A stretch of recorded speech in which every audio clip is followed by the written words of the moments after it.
I don't know how it is that I need to be fully dressed to do a work Zoom call, but I can film a YouTube video in a robe, load it up onto the internet for everyone to see, and it's entirely acceptable.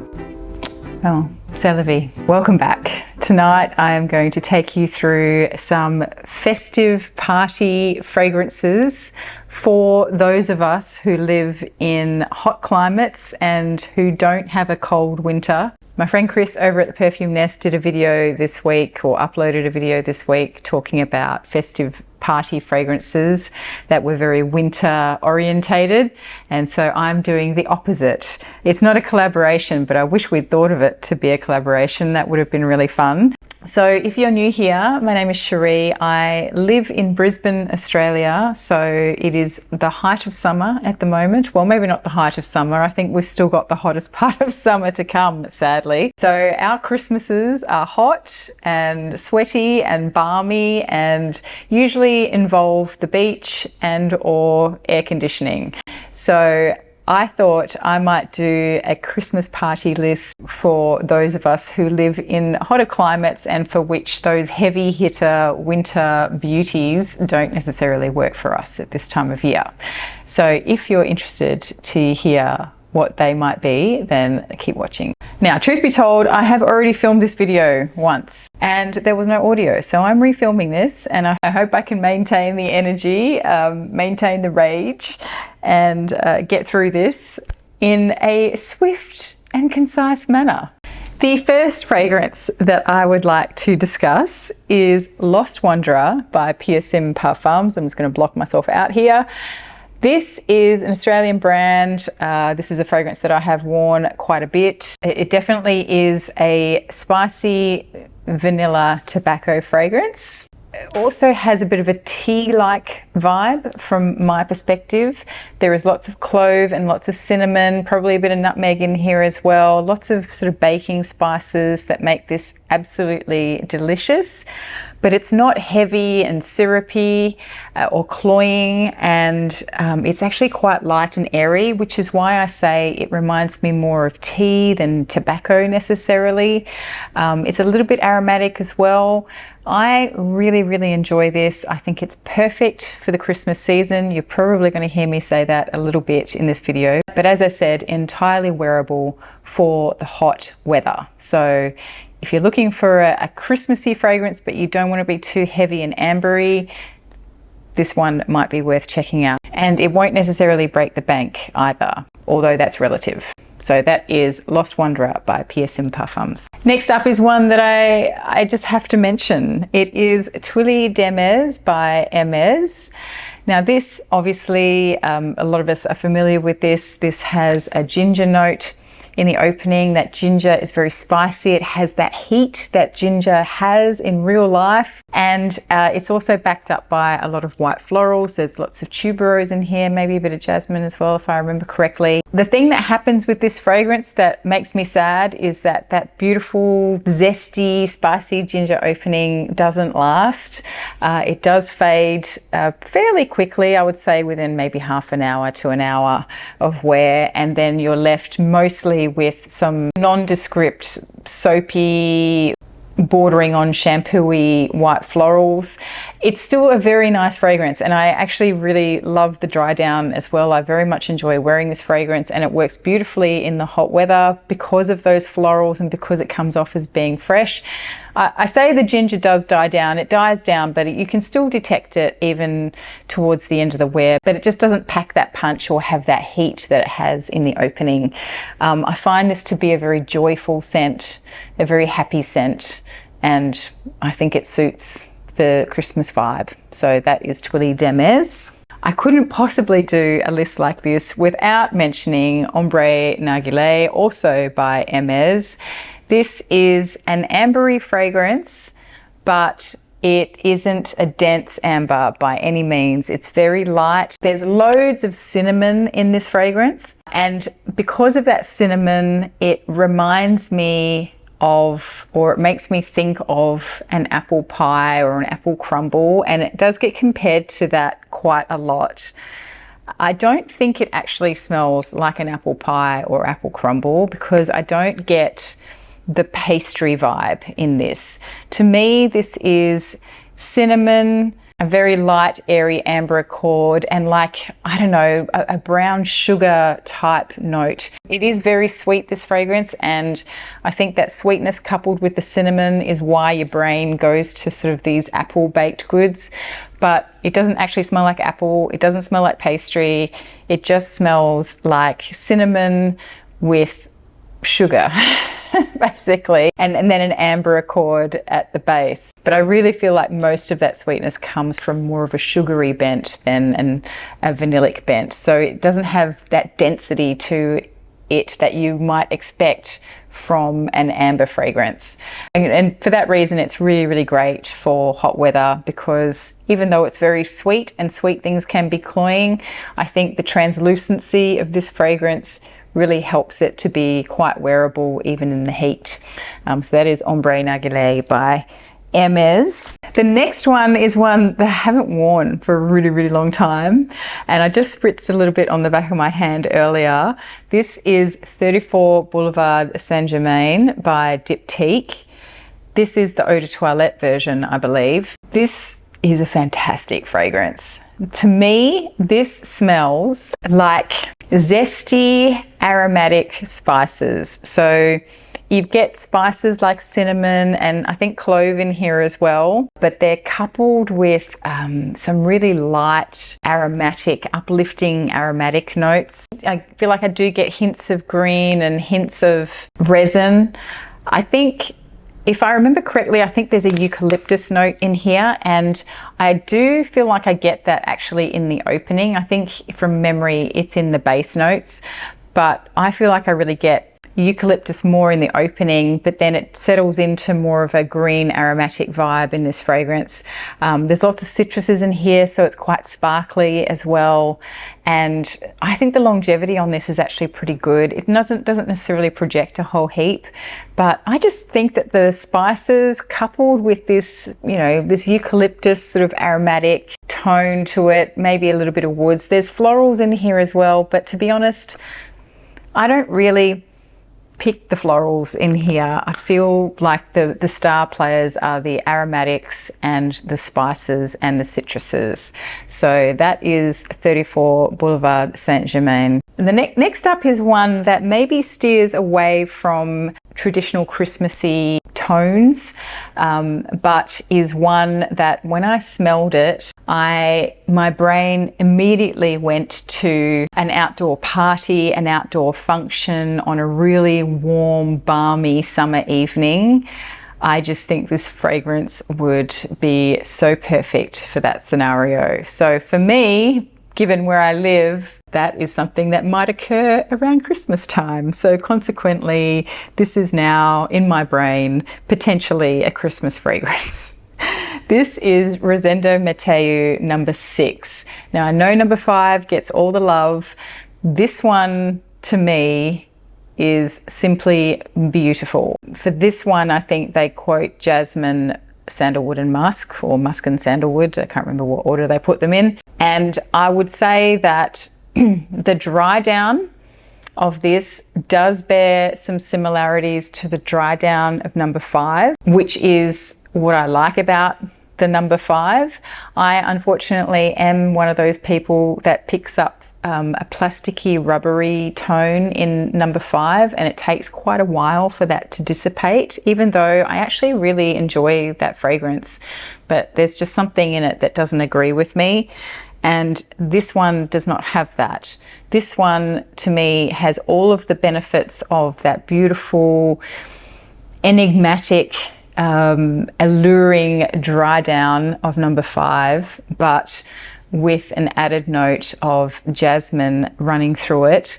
I also find that the opening of this is quite fruity as well, so it really does have a tropical bent to it, but as it dries down it becomes much more spicy, woody and musky. It's an extremely seductive type of fragrance. It's very intoxicating. Dare I say it, I think it's very sexy, and I usually hate using that word to describe fragrances because I think people really overuse that term in the context of fragrances.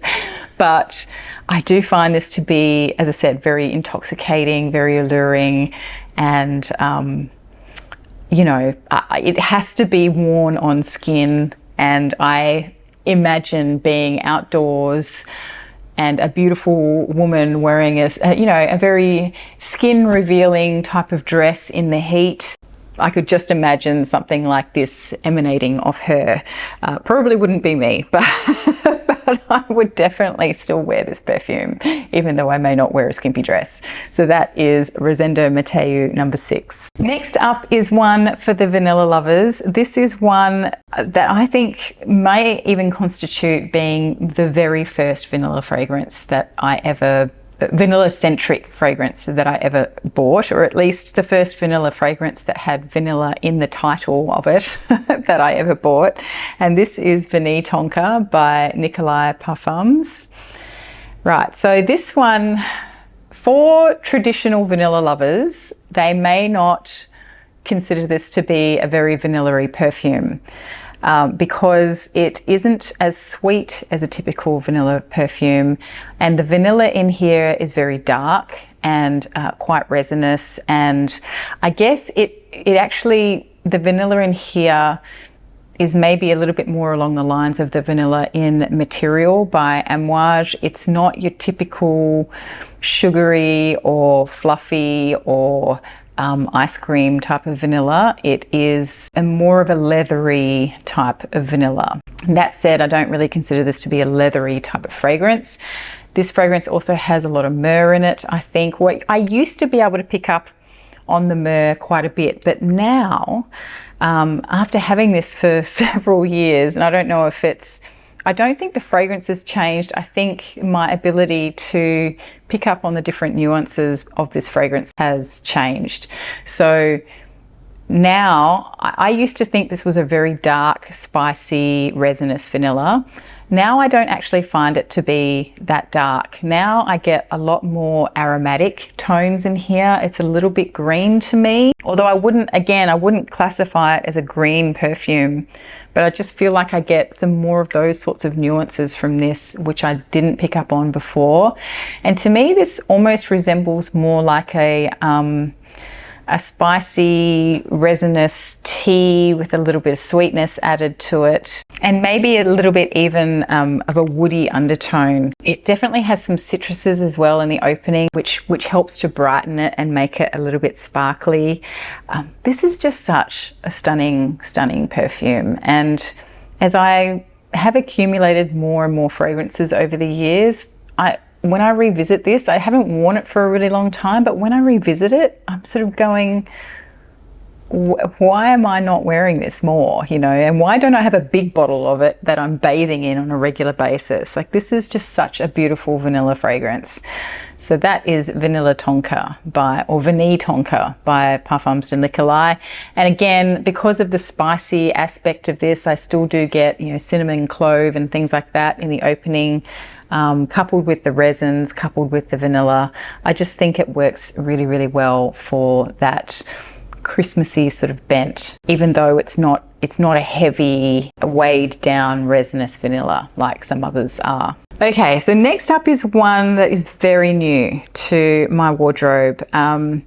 This is Unue or Unue by Jeroboam. I don't know how to say the name of this fragrance. I have been very interested in these fragrances for quite some time. Many years ago, I was down in Melbourne and I went into a little perfumery that was stocking them at the time. Not this one though, they had a lot of the black ones. And I smelled some of them, I thought they were really, really interesting. And I didn't buy any on the day, because back then I was a lot more sensible with my money. I thought I would wait.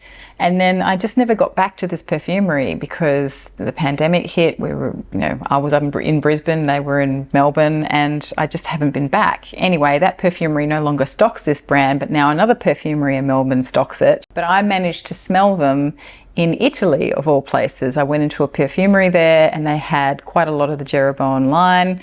I was quite interested to try Gozo, which is the other one that's quite popular. It used to come in an orange bottle, I think. But the lady in the store presented this one to me, and she thought this would be one that I would like, and she was not wrong. I loved it. It was my favorite thing that I think I smelled all day, although I did buy the Annick Goutal fragrance from her. But I knew that I could get this in Australia, so I thought there's no point buying it overseas and then lugging it all the way back. I may as well just buy it here. So that's what I did. I got home and I purchased a bottle of this. And then since then I did post something on Instagram that showed that this was amongst a few bottles that I had on my tray. And then a few people have since, contacted me and said, oh, what do you think about that one? I haven't heard you talk about it yet. And people are very sharp. They really look at what you've got on your tray, even if you're not really showing them what's on the tray. So I've been having a couple of conversations with people, one lady in particular who wore this for her wedding. So Shan, if you're watching, I'm very grateful that we had a really lovely conversation about this fragrance. This has been compared to Samsara. I think Thomas at Ouch 110, as Shan has informed me, likened this one to vintage Samsara. Did I say Shalimar or Samsara? Samsara is what I meant to say. And I get the similarity, although to be fair, I mean, I do own a bottle of vintage Samsara. I don't think this smells that much like that, but I do draw a similarity to the fragrance profile, if that makes any sense.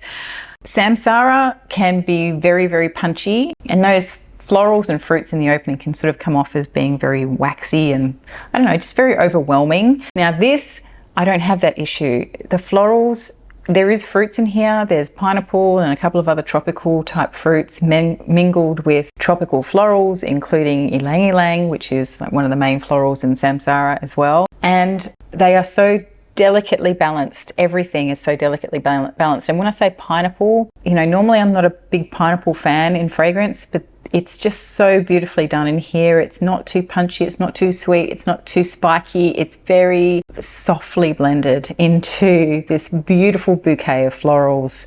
And then as it dries down, for me, this becomes distinctly more of a sandalwood fragrance and distinctly more of a musky fragrance. This is just so elegant and elevated and beautiful and just so easy to wear, and it is an extrait de parfum. It does last on my skin very, very well. I can detect it for hours and hours and hours and hours. So this is an absolute stunner. It would work really, really well again at a sort of outdoor party, but also an indoor party or a barbecue or something like that. I don't know, it's very elegant, but it also is approachable and can be worn in a lot of different circumstances. But particularly because of the nature of the fragrance, it suits warm weather very, very well. So not specifically a Christmas themed fragrance, because it doesn't have those wonderful Christmassy spices associated with it, nor does it have a piney evergreen vibe either. But for me, or for anyone living in a tropical climate, this would be like a quintessential summer and then hence Christmas type of fragrance. So that is Unue by Jeroboam. Now the next one is a fairly recent discovery of mine, although the fragrance itself is not at all new. It's been around for years and years and years, but this is Le Jardin de Monsieur Li by Hermes, and yes, another Hermes for the list. This one is a perfect fragrance for a really hot, humid, sticky day or night. If you don't feel uplifted and fresh after spritzing this on, then nothing is going to make you feel uplifted and fresh other than a cold shower, perhaps. This one, to me, is very much about citruses and aromatics, but not crisp aromatics. The citruses in here are very juicy and rounded. There's no sharp edges to the citruses. It's not pithy. It really is like citrus juice. And I also get a fruity element in here, which either reminds, sometimes it sort of almost leans mango-y to me, but it's not a mango fragrance, so don't lose your minds. I know mango's been a really hot note this year. It's definitely not a mango fragrance, but sometimes it leans like a mango tone, but mostly I get more of a melon fruit in here. I don't think there's any melon listed specifically. I can't remember what the fruit notes that are listed in here are, but I think they might be some kind of fruit that maybe I don't recognize, so maybe they do smell like lemon. I don't know. Lemon? Melon. God, I can't speak. This is what happens when you film an hour-long video and then have to redo the whole thing. But the other thing about this fragrance is it has a dampness to it and a cooling effect. And I don't know what it is in here. It is probably jasmine. I think there is jasmine in here, but there is almost a soapy vibe to it as well. But it's not quite, I wouldn't classify it as a soapy fragrance, but there is a freshness in here that makes me think, I mean, it's not laundry fresh. So I think it's more of a soapy aspect to the florals that are in here. And I think the main floral in here might be jasmine, but there might be other florals as well. The jasmine doesn't come off like a typical jasmine. It's very translucent, it's very light, it's very fresh, and it's not indolic or fleshy or anything like that at all. So Le Jardin de Monsieur Li, again, not a typical Christmas type fragrance, but if you live in a hot climate, this would do really, really well at this time of year. So I would totally wear this to an outdoor Christmas party or a beach party or something, or a garden party if it was a really, really hot day, because I just wouldn't want my fragrance to go skanky on me. So this will not do that. Next up is 1472 by Histoire de Parfum. This is another very floral centric fragrance, and again a very tropical floral leaning fragrance. This is an ylang-ylang fragrance primarily, some white florals in there too, but what I really find interesting about this one is a little bit spicy as well, but not a punchy spice. But what I really enjoy about this one is that it has an incense note in it that is kind of like a smoky incense, but it's not overpowering. It's very, very subtle, and it just pairs so beautifully with that ylang-ylang in here that just gives it a really interesting edge. And the effect of having that little bit of smokiness in there, which actually, in a way, it's incense, but it's so subtle, and it's like it's really distant in the background. It almost could be a burning wood. And I think there is some woodiness in the base on this one as well, but it's still very much a floral centric perfume. But what it does is it transports me to a bonfire on the beach. And for someone who lives in a tropical climate and who is likely to go to the beach at some point over the Christmas break, I could just really imagine wearing this. I think it would fit perfectly with a beach party where there's a bonfire burning, or even something like, I used to go to Bali quite a lot when I lived in Western Australia, and there was a place that we used to go to eat quite a lot called Jimbaran Bay.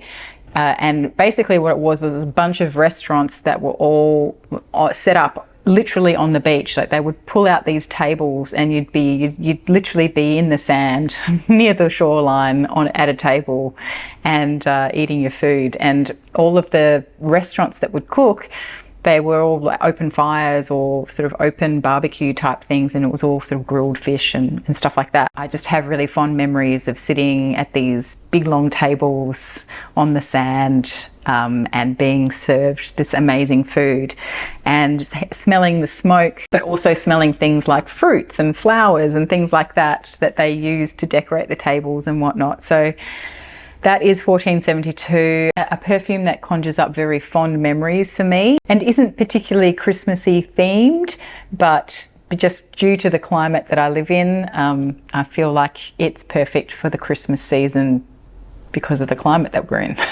That's 1472. All right, moving back into the realm of traditional Christmassy type scents, I have two more. The first one of the last two is one that is for the people who like to take a more religious bent to Christmas and who perhaps are attending churches and enjoy the smell of churches and enjoy the scent of frankincense. This is Mortel by Maison Trudon, and this is the obviously perfumery arm of Cire Trudon. I really like these fragrances, the Trudon fragrances. I think their perfumes are just very, very elegant and pretty much unlike anything I've smelled anywhere else. They've always got a really interesting twist to them. I get the feeling that the performance on these isn't that great. I mean, I've only ever had travel sizes, so I've never really spritzed with abandon on these ones, but I do find something really fantastic about this line of fragrances. Anyway, Mortel is a really beautiful frankincense-centric perfume, but it's not dark, it's not heavy. The frankincense in here is just so translucent and light wearing. I think it's coupled with Virginian cedarwood, a bit of benzoin, and then spicy notes in the opening. I think there's pimento, nutmeg, and something else. I think it's the pepper of some description. So it's kind of spicy and dry, but it's a bit light. There's a benzoin note in there as well, which just gives it a hint of sweetness. It's not too sweet. It certainly isn't as sweet as, say, like an Encens Suave or like Matière Première, which really gets quite heavy on the vanilla. I don't feel like the sweetness that's in here.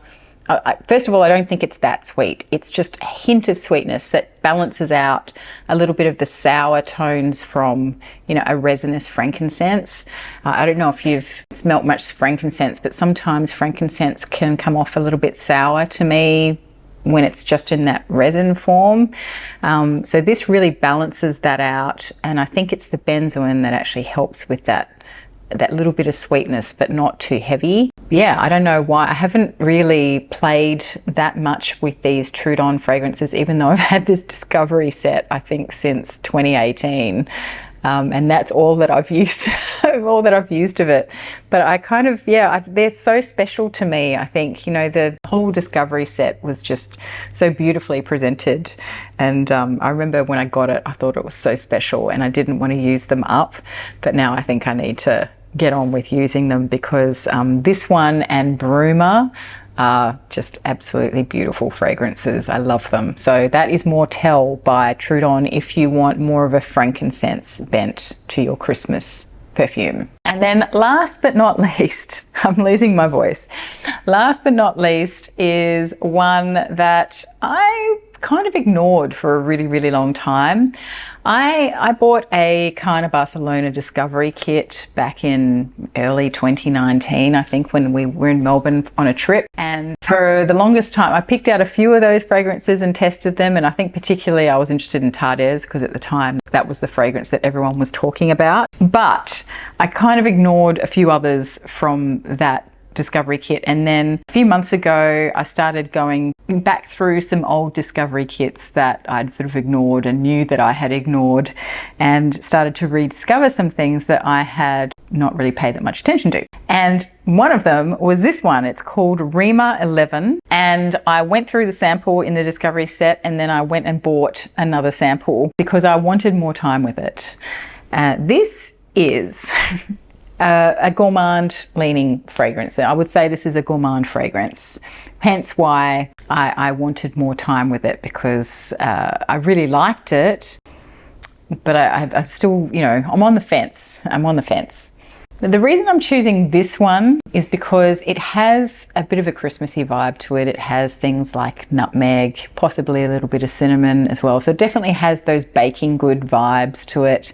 It smells a little bit like a pudding with some spices added to it. But it also has citruses in it. I think lemon, I don't know if there's other citruses in there as well, but the citrus or the lemon gives it this little bit of a zestiness. So it's like a lemon baked pudding, or a baked lemon pudding is probably the more accurate way to put that. I don't know, I find it really uplifting in some ways, but then in other ways it still maybe is a little bit too on the gourmand side and smelling like food for me to really be able to wear it a lot, but I thought it'd be really good for this list because it does have that gourmand bent to it, and it does have all those beautiful spices that we associate with Christmas, but it doesn't sit very heavily on the skin. And that's the beauty of this one, is that it's gourmand, but it's not heavy.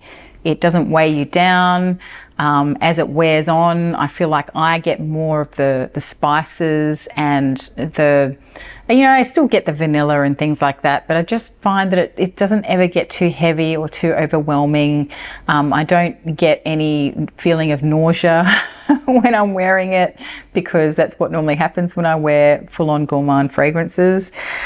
So yeah, I just thought I would throw this one in there. I mean, obviously I don't have a full bottle of it, and I don't know if I'll ever get a full bottle of it. I really, really like it though, and I think it fits the Christmas vibe.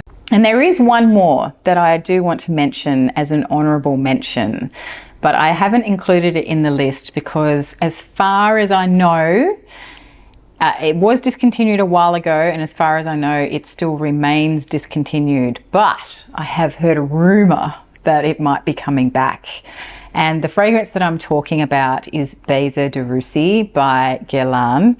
Now that fragrance to me is it reminds me of being in the snow, surrounded by evergreen trees. It's got a bit of a piney element to it. It's very cooling. There's some fruits in there as well. But it does have a very Arctic, wintry vibe to it, without being heavy or dense. It is absolutely not dense at all. It's quite green, a little bit fruity. I can't remember what florals are in there, but I absolutely adore it. It is one of my favorite fragrances to wear in the summertime. And I think it actually is meant to be a bit of a Christmassy perfume, if I remember correctly, but I could be wrong, because I think it has things like red currant and stuff in it. Isn't that a Christmassy thing? Anyway, so that is my honourable mention, but I mention it tentatively. So if you have any to add, please do. I'm always looking for good recommendations of Christmassy type fragrances that work in the hot weather. So please do leave your comments down below if you have any recommendations, or even if you're in the Northern Hemisphere and you're just enjoying your Christmas fragrances, your heavy hitters in the cold weather, please also share those as well. Because, winter is going to be coming around again at some point, and I do enjoy wearing those in wintertime as well. So I'm going to leave it there because I'm losing my voice. And I hope you all are having a lovely lead up to the Christmas period. Take care, and I will see you in the next one. Bye. Christmas is just around the corner.